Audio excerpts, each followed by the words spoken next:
প্রিন্সের item গানে মাথা নষ্ট লুকে সবাইকে চমকে দিলেন মেগাস্টার শাকিব খান। সম্প্রতি মুক্তি পেয়েছে শাকিব খান অভিনীত প্রিন্স সিনেমার আইটেম গান। মাত্র 1 মিনিটের এই ঝলকেই শাকিব খান তার চেনা ছক ভেঙে হাজির হয়েছেন একদম নতুন এক লুকে। লম্বা চুল, দাড়ি আর কাউবয় হ্যাটে তাকে বেশ রাফ অ্যান্ড টাফ ও স্টাইলিশ লেগেছে। গানে শাকিবের সঙ্গে স্ক্রিন শেয়ার করেছেন ছোট পর্দার জনপ্রিয় অভিনেত্রী তাসনিয়া সারিন। ফারিনকে এই গ্ল্যামারাস লুকে দেখে দর্শকরা বেশ চমকে গেছেন। শাকিবের মাস্কুলিন ইমেজের সঙ্গে ফারিনের গ্ল্যামার এক দারুণ রসায়ন তৈরি করেছে। গানের মিউজিক এবং কম্পোজিশন বেশ ক্যাচি এবং এনার্জেটিক, বিশেষ করে জ্বালা জ্বালা হুক লাইনটি বারবার কানে বাজার মতো।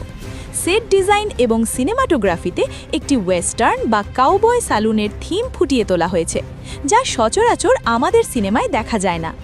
লাল ও সবুজ আলোর ব্যবহার এবং আগুনের স্ফুলিঙ্গ গানের আবহে এক ধরনের রহস্য ও উত্তেজনা যোগ করেছে।